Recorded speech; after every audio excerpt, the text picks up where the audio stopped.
তুমি আমার কাছে হারিয়ে যাওয়া চাবির মতো। হ্যাঁ, সেটা কিন্তু জাদুর চাবি। মনের ভেতরের দরজাটা তুমি নির্দয়ের মতো বন্ধ করে রেখেছ। খুব হাসতে ইচ্ছা করে। কি বোকা তুমি! অনেকটা সময়ের জন্য আমাকে হারালে। কেন যে অযথা হারাচ্ছ বুঝি না বাবা। তুমি তো ফিরে আসবে আবার জানি। আচ্ছা, তুমি যখন খাবার খেতে বসো তখন হাতের ডান পাশের চেয়ারটার দিকে কি তাকাও না? শুনে রাখো, চেয়ারটা কিন্তু আমারই, ঠিক আগের মতো। কাউকে বসতে দিও না। আচ্ছা, এখন আমার মতো কেউ তোমাকে শাসন করে? বকে, মারে না? আমি জানি একদিন তুমি ঠিক ফিরে আসবে।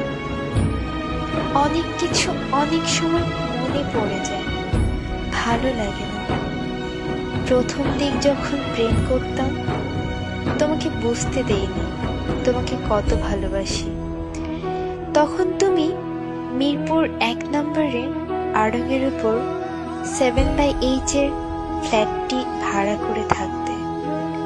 আমি যখন যেতাম তুমি তখন ওপর দিয়ে তাকিয়ে অস্থির হয়ে যেতে আমাকে দেখার জন্য। ভেবেছিলাম এই অস্থিরতা হয়তো একদিন থাকবে না, কিন্তু তুমি আমাকে ভুল প্রমাণ করে গেছো।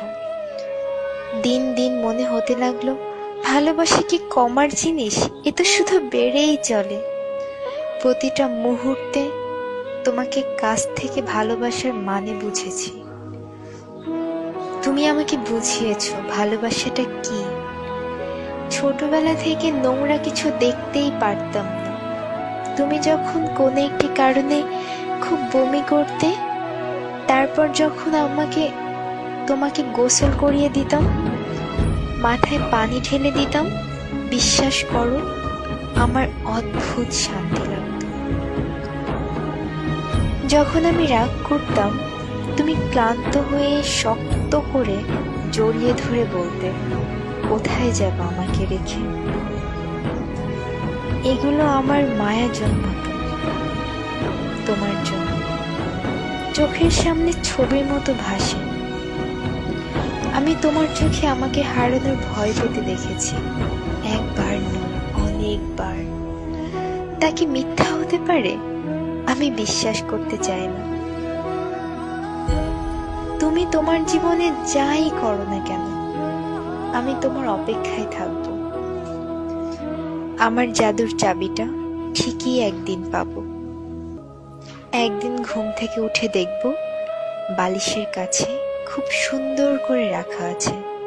তখন বন্ধ মনের দরজা আবার খুলবো, আবার ভালোবাসাগুলোকে সাজাবো। সেটা শেষ জীবন হলেও দুঃখ নেই, সত্যিই কোনো দুঃখ নেই। থাকুক না কিছু সময় দুজনের ভালোবাসাটা মলিন হয়ে বন্ধ হয়ে, তবে এতে করে ভালোবাসা কিন্তু একটু কমবে না, বরং বাড়বে। অনেকদিন হ্যাপ ডাকটা শুনি না, হ্যাপি থেকে হ্যাপ। তখন খুব বিরক্ত লাগতো, খুব রাগ হতো তোমার উপর। এখন খুব হারায়, কি যেন একটা লাগে, ঠিক বুঝে উঠতে পারি না। তবে তুমি ভালোই থাকো, আমি তোমার জন্যই বেঁচে থাকবো। শেষ নিঃশ্বাস পর্যন্ত অপেক্ষা